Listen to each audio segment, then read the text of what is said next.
ipapakilala ko po kayo sa isa sa mga 2-story townhouses dito sa Lancaster, New City, si Anika. Anika has a floor area of 50 square meters and a lot area of 50 square meters. Its property line would start from here up until here. So, pwede po kayo magpalagay ng fence and gate or kaya naman landscape surrounding your property line.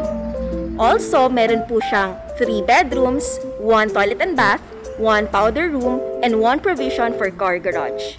Tara, silipin natin!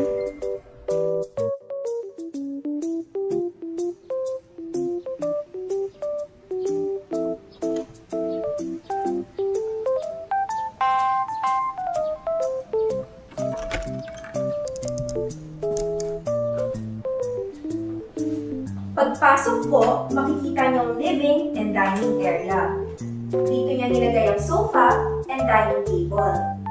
Kung ano po ang nakikita niyo dito, is a suggested layout na. Maganda ang idea rin na same color ang living and dining area niyo, tapos add ka ng accent similar sa red hanging lamp. Nakaka-enhance din ng room pag merong mirror wall. Si Anika po ay may 3 bedrooms.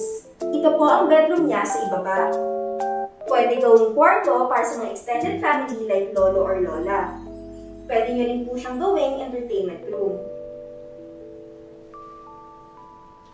Ito po ang powder room sa ground floor. Sa mga townhouses natin, si Anika lang ang may powder room. Ang maganda sa powder room, di na kailangan umakyat ang mga bisita para mag-restroom. Kaya mas private ang second floor toilet and bath nyo. Meron din po tayong service area sa may likuran. Tara, silipin natin. Itong service area po, pwede nyo po siyang gawing dirty kitchen or kaya naman labahan or pwede rin pong gawing extension. Tara, punta naman po tayo sa kitchen. And ito naman po ang kitchen ni Anika. When Anika is turned over to you, may kasama na po siyang basic tiled kitchen counters, cabinets, and stainless steel sink. Ito pong overhead cabinets, pwede nyo ipadagdag na lang yan for extra storage space para sa mga tableware nyo. And here naman po, pwede nyong iwang naka-open ang inyong window para meron po kayong view while cooking or washing the dishes. And napansin nyo rin po ba na meron kayong extra space sa ilalim ng stairs?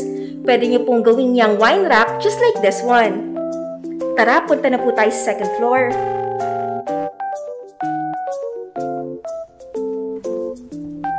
Magandang idea ang ganitong accent to para sa stairway, di ba?